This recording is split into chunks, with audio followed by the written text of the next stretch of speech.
General science का topic है physics. First part हम लोग लेकर के आ रहे हैं, लाइन बाय लाइन लेकर के चलेंगे। इसमें इंट्रोडक्शन होगा कि व्हाट इज फिजिक्स और इसका ओरिजिन क्या है और इसका कंसेप्ट क्या है, इसका ब्रांचेस क्या है। चलिए शुरू करते हैं। मैं हूं के कश्यप और प्यारा सा चैनल आपका IQ कश्यप कॉम्पिटिटिव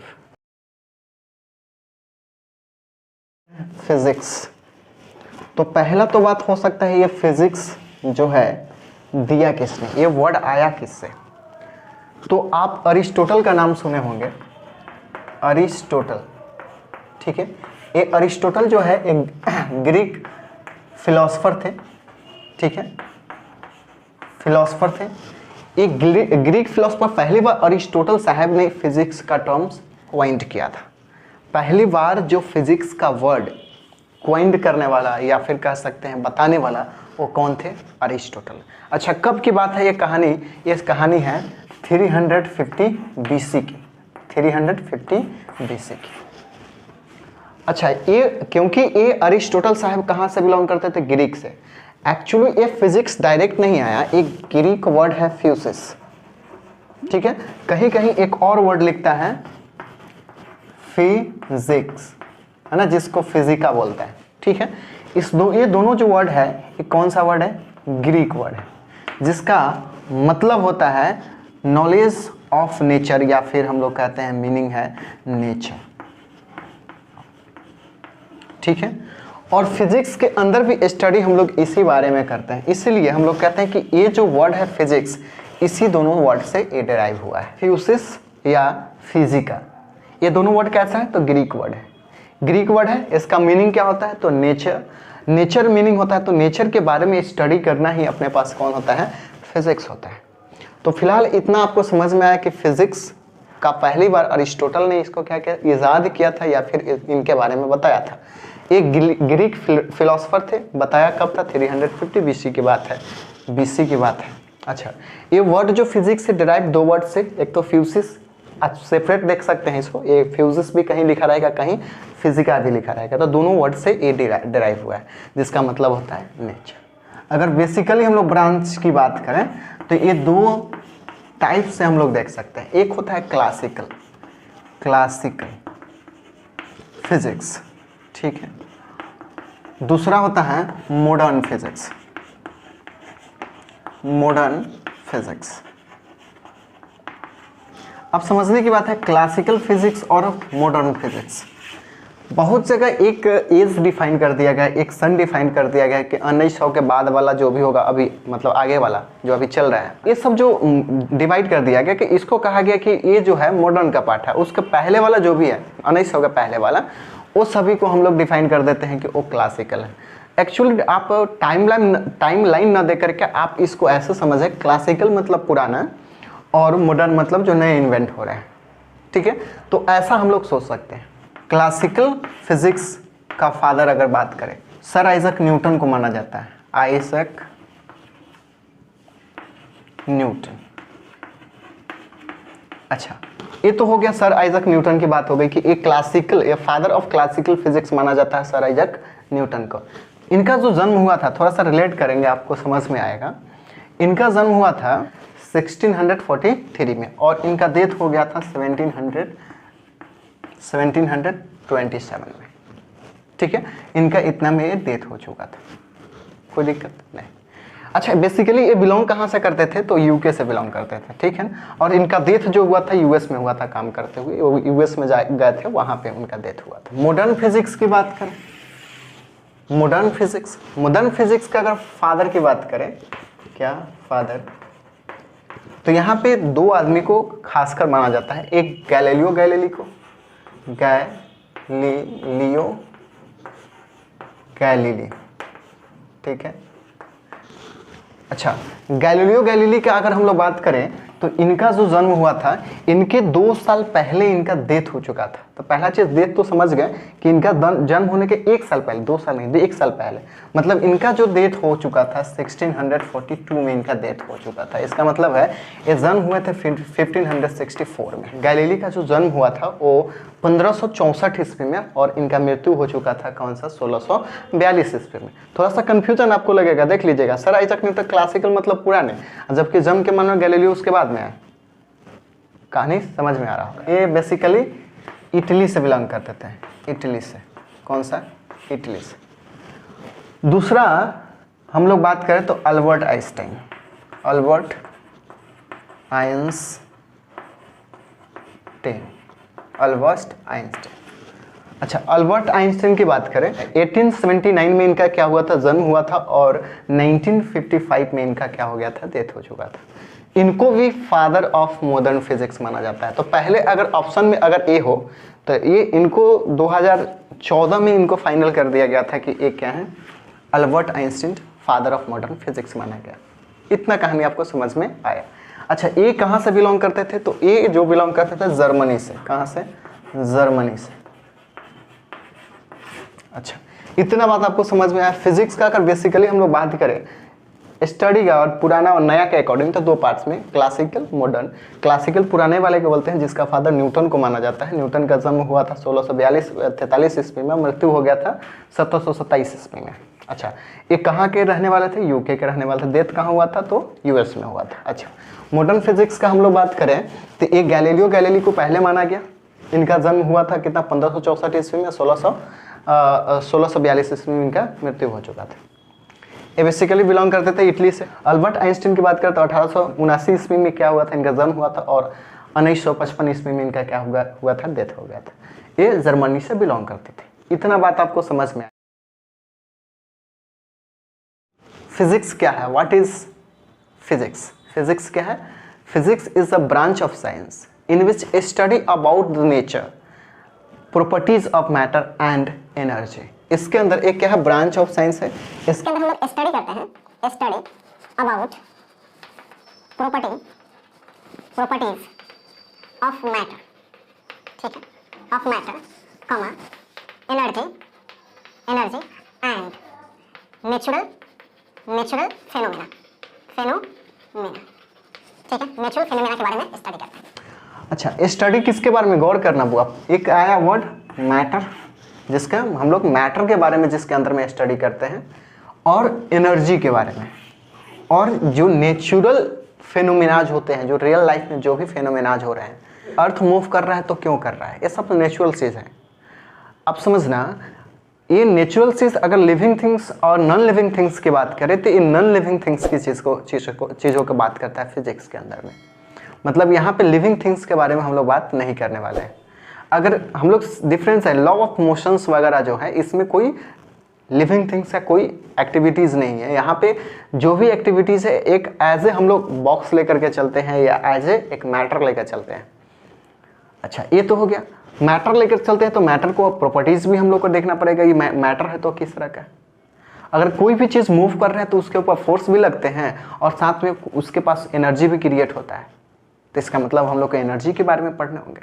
तो ये सब कहानी हम लोग को पढ़ने होंगे किसके अंदर में? फिजिक्स के अंदर में। आप समझना, यहाँ से अब बात बनता है कि मैटर क्या होता है भाई। तो हम लोग बचपन से डिफाइन पढ़ते आ रहे हैं कि जो भी सब्सटेंस एरिया घेरता है, वॉल्यूम होता है, डेंसिटी होता है, उसको हम लोग बोलते हैं मैटर। आप समझना, एयर भी क्या है? अगर उसको देख लो तो एक डब्बा में एयर भी, आप कहोगे सर ये तो एरिया नहीं पकड़ता है, ये भी पकड़ता है। एक बोतल में क्या करो, हवा भरो, तो एक लिमिटेशन के बाद उसके अंदर हवा नहीं जाएगा। क्यों? क्योंकि उसका लिमिटेशन है, उसमें एयर जो इतना रह सकता है उतना ही रहेगा, उसके बाद अगर उसमें हवा डालोगे तो नहीं जाएगा। तो इसका मतलब उसके पास डेंसिटी है, वो एरिया भी घेर सकता है। अब लेकिन एक बात होता है कि एक फिक्स शेप नहीं होता है, एक फिक्स, जैसे आप टाइप्स ऑफ मैटर की बात करें तो टाइप्स ऑफ मैटर भी अलग अलग होते हैं। क्या? लिक्विड, सॉलिड और गैसेस, ये चीज़ जानते हैं आप लोग, है ना। तो आप कुछ हद तक बेसिक बात जानते हैं, तो ये सब चीज़ हम लोग इग्नोर करते हैं और कहानी हम लोग अपनाते हैं। अच्छा, प्रॉपर्टीज़ की बात करें तो मैटर जो बना होता है क्या? इलेक्ट्रॉन, प्रोटॉन, न्यूट्रॉन्स, मतलब एटम से बना होता है। इलेक्ट्रॉन, प्रोटॉन, ये सब पढ़ना है। फिलहाल इतना समझ लीजिए कि ये सब कहानी एटम से बना होता है। बचपन में हम लोग पढ़े थे एटम क्या होता है, स्मॉलेस्ट पार्टिकल होता है। उसके बाद पढ़े कि इलेक्ट्रॉन, प्रोटॉन, उसके बाद भी होता है। उसके बाद ही पढ़े कि भाई इलेक्ट्रॉन, प्रोटॉन से भी छोटा कुछ हो सकता है, बोसॉन। तो एक कहानी सब चीज़, तो हम लोग इसके बारे में स्टडी करेंगे। उसके बाद एनर्जी डिफरेंट टाइप्स के आपके पास एनर्जी हो सकता है। लाइट भी क्या है? एक तरह की एनर्जी। मैं आपको बोल रहा हूँ तो अंदर से कुछ फोर्स निकल रहे हैं, कुछ फोर्स लगाने पड़ रहा है, या फिर ये साउंड जो निकल रहा है, ये साउंड भी क्या है, एक एनर्जी है। तो हर जगह पे डिफरेंट डिफरेंट टाइप के क्या होते हैं, एनर्जी होते हैं। उस सभी के बारे में स्टडी इसके अंदर में हम लोग करते हैं। ठीक है, अब समझना, यहाँ तक ये समझ में आ गया। तो पहला चीज़, इसको हम लोग एनर्जी और मैटर, तो ये छोटा सा है नहीं कि इसको फ्रैक्शन कंप्लीट कर लें। तो हम लोग बेसिकली इतना समझे कि हमको पढ़ना क्या है। अच्छा, यहाँ पे एक वर्ड है नेचुरल फेनोमेना। तो नेचुरल चीज़ है जो भी होती है ना। अर्थ मूव कर रहा है तो क्यों मूव कर रहा है, ये सब कहानी, लॉ ऑफ मोशन, ये सब चीज़ पढ़ते हैं इसके अंदर, नेचुरल फेनोमेनास के अंदर। तो इसका मतलब है जो भी नॉन लिविंग थिंग्स का मूवमेंट्स हो गया, या फिर उस पर एनर्जी लग रहा हो, उसका प्रॉपर्टीज़ हो, ये सब चीज़ किसके अंदर, इसके अंदर में हम लोग पढ़ते हैं। ये कहानी हम लोग को समझ में आता है। अच्छा, ये फिजिक्स के अंदर डिफाइंड कर दिया गया कि सभी चीज़ को सिर्फ फिजिक्स कह देना सही नहीं होगा। तो इस फिजिक्स को ब्रांच वाइज डिवाइड कर दिया गया। अब समझिएगा, तो मैं क्या करता हूँ, हर जगह अलग अलग ब्रांचेज मिलेंगे आपको। तो मैं क्या करता हूँ, ब्रांचेज ऑफ फिजिक्स। ठीक है, ब्रांचेज ऑफ फिजिक्स। अगर ब्रांचेज ऑफ फिजिक्स की बात करें तो मैं क्या करता हूँ, इसको 6 पार्ट में डिवाइड कर लेता हूँ। देखते हैं, फर्स्ट नंबर में हम लोग अगर मैकेनिक्स कह दें, मैकेनिक्स, तो मैकेनिक्स के अंदर भी ये 2 पार्ट्स के इसको डिवाइड कर सकते हैं, 3 पार्ट्स में एक्चुअली इसको डिवाइड कर सकते हैं। ठीक है, एक तो होता है स्टैटिक, दूसरा होता है काइनेमेटिक्स, काइनेमेटिक्स, ठीक है, और तीसरा होता है डायनामिक्स। ठीक है, इस सब के बारे में बात करेंगे हम लोग फिलहाल। ठीक है, यहाँ पे देखिए, दूसरा होता है यहाँ से इलेक्ट्रो मैग्नेटिज्म, ठीक है। तीसरा अपने पास हो जाएगा, वो डायनामिक्स करता है, थर्मो डायनामिक्स एक साथ है, थर्मोडायनामिक्स। उसके बाद रिलेटिविटी, ठीक है। उसके बाद ऑप्टिक्स, ठीक है। उसके बाद हम लोग क्वांटम मैकेनिक्स, या फिर मैकेनिक्स, ठीक है, स्पेलिंग आपको आता है। 1 2 3 4 5 6, तो इतने पार्ट्स में हम लोग डिवाइड कर सकते हैं। मैकेनिक्स को हम लोग 3 पार्ट्स में डिवाइड किए। मैकेनिक्स के अंदर में हम लोग मूवमेंट्स के बारे में पढ़ते हैं। लोग मैकेनिक्स को एक बार पढ़ना पॉसिबल नहीं होता है, इसलिए इसको हम लोग ब्रांच वाइज फिर से डिवाइड किए कि भाई चलो पहले ये पढ़ लो। जैसे स्टैटिक के बारे में, अगर स्टैटिक में हम लोग रेस्ट ऑब्जेक्ट के बारे में पढ़ते हैं। अब रेस्ट ऑब्जेक्ट कैसा होगा, मान लीजिए किसी हाइट पे मान लो कोई ऑब्जेक्ट मास आता है, नीचे की तरफ क्या लग रहा होगा, एम लग रहा होगा, ये रेस्ट में भी है। तो इसके बारे में हम लोग बहुत टाइप के क्वेश्चन भी देखेंगे और जानते भी कुछ हद तक 10th क्लास में पढ़े होंगे या फिर 9th में पढ़े होंगे। तो ये कहानी, तो रेस्ट के बारे में पहले जान लो कि भाई रेस्ट क्या होता है। इसमें जो पढ़ेंगे ये फोर्स जो लग रहा है ज़्यादा इमेजिनेशन थोड़ा रहेगा और कुछ ज़्यादा इसका काम नहीं रहेगा, क्योंकि जे ही आने वाला है और कोई तो आएगा नहीं। दूसरे में हम लोग सिर्फ मोशन के बारे में बात करते हैं। और जब मोशन के बारे में बात करेंगे तो यहाँ से होता है, हो जाएगा डिस्टेंस, डिस्प्लेसमेंट, वेलोसिटी, एक्सेलरेशन, है ना, मोमेंटम, कुछ ये सब चीज़ थोड़ा मोड़ा चीज़ आएगा और इसके बारे में हम लोग को पढ़ लेना होता है। तो इसके काइनेमेटिक्स के अंदर, तो काइनेमेटिक्स हम लोग के लिए इसका न्यूमेरिकल बहुत सारे करने वाले हैं। तो काइनेमेटिक्स इतना समझिए कि मोशन के बारे में पढ़ना है विदाउट, ऐसा कह सकते हैं इसमें विदाउट फोर्स, है ना, इसमें फोर्स नहीं पढ़ना होता है, या फिर विदाउट कॉज कह सकते हैं। जैसे अगर कोई ऑब्जेक्ट मूव कर रहा है तो कर क्यों रहा है, तो उसके ऊपर फोर्स लग रहे होंगे, फोर्स लग रहे हो, तो यहाँ पे हम लोग कौन फोर्स लगा रहा है, वो क्यों लग रहा है, वो सब चीज़ नहीं पढ़ते हैं, वो पढ़ते हैं इसके अंदर मोशन के बारे में। इसके डायनामिक्स के अंदर मोशन के बारे में तो पढ़ेंगे ही, मतलब रेस्ट भी आ जाएगा इसके अंदर, काइनेमेटिक्स भी आ जाएगा इसके अंदर, और उसके बाद इसके अंदर कॉज ऑफ मोशन भी हो जाएगा, कॉज ऑफ मोशन। अगर कोई भी चीज़ मूव कर रहा है तो क्यों कर रहा है, cause of motion.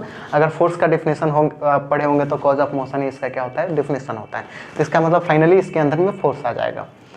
Basically rest के बारे में पढ़ लिए, फिर काइनेमेटिक्स के बारे में, फिर उसके बाद में हम लोग सभी को एक साथ मिक्सर बनाए और पढ़ लिए डायनेमिक्स। तो एक पहला हम लोग जुगाड़ किया, फिर दूसरा, और एक साथ पूरा को पढ़े तो आसानी से समझ में आता है।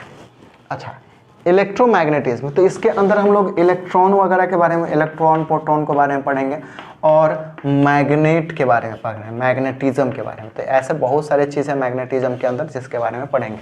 मोटा मोटी ये समझ लिया कि मैग्नेट वगैरह के बारे में, इलेक्ट्रॉन प्रोटॉन के बारे में इसके अंदर में पढ़ने वाले हैं, जैसे इलेक्ट्रिसिटी वगैरह है सब चीज़। तो इलेक्ट्रिसिटी पढ़ रहे हैं, इसका मतलब क्या है, इलेक्ट्रॉन का मूवमेंट पढ़ रहे हैं, ठीक है। तो उसका है थर्मोडायनेमिक्स की बात करें तो यहाँ पे हीट, अगर हीट बात करें तो हीट क्या है, एक एनर्जी है, मतलब इसके अंदर हीट एनर्जी की बात करने वाले हैं। रिलेटिविटी की बात करें, चार्ज स्पीड के बारे में, स्पीड के बारे में हम लोग पढ़ते हैं। आपको पता है स्पेशल रिलेटिविटी के नाम से आइंस्टाइन साहब ने E=mc², इसी के अंदर दिया था, E=mc²। अच्छा, ऑप्टिक्स के अंदर क्या पढ़ते हैं, ऑप्टिक्स के अंदर हम लोग लाइट के बारे में पढ़ते हैं। क्वांटम मैकेनिक्स, क्वांटम मतलब होता है वेरी स्मॉल, ये स्मॉल पार्टिकल्स का मूवमेंट जिसको हम लोग नॉर्मल आंखों से नहीं देख सकते हैं, ऐसे पार्टिकल्स का मूवमेंट्स के बारे में पढ़ना है, हम लोग क्वांटम मैकेनिक्स कहते हैं। और ये सबसे आप कह सकते हैं कि ये टफ होता है इस चीज़ को पढ़ना, इसलिए अभी अब तक आपके सिलेबस में नहीं है और इसके बारे में थोड़ा मोड़ा जान लेना है, बात खत्म। तो इतने बात आप लोग को पढ़ने हैं। तो हम लोग ये सब कहानी अगर पढ़ रहे हैं तो हम लोग को ये फिजिक्स समझ में आया, तो आपको धीरे धीरे से समझ में आएगा कि ये फिजिकल क्वांटिटी जो होता है, जो भी अगर फिजिक्स में, जो फिजिक्स के अंदर में जो भी चीज़ आ रहा है, उस सारी चीज़ को हम लोग मेजरमेंट कर सकते हैं। अगर जो चीज़ को मेजरमेंट नहीं कर सकते वो फिजिक्स का पार्ट नहीं होगा। जो भी चीज़ अगर फिजिक्स के अंदर है, इसका मतलब उसको मेजरमेंट कर सकते हैं, तो एक नया सा चैप्टर बनता है अपने पास, मेजरमेंट, ठीक है। तो पहले हम लोग को ये समझ लेना होगा कि भाई मेजरमेंट में क्या है।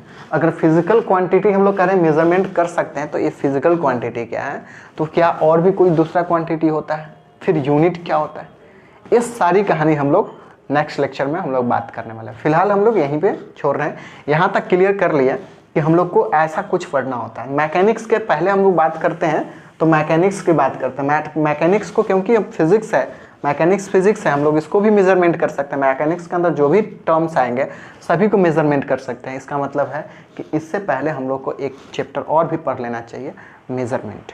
तो उसको हम लोग पढ़ेंगे और उसके बाद धीरे धीरे से कंटिन्यू करके फिर हम लोग मैकेनिक्स पे आएंगे, फिर ऐसे ऐसे ऐसे ऐसे। तो ऑप्टिक्स और रिलेटिविटी और क्वांटम मैकेनिक्स, इसमें ज़्यादा नॉलेज लेने की ज़रूरत नहीं है, लेकिन इतना इन्फॉर्मेशन में कुछ आपको बेनिफिट ज़रूर हुआ होगा। अगर हुआ है तो आप फिर से नेक्स्ट लेक्चर का वेट करें।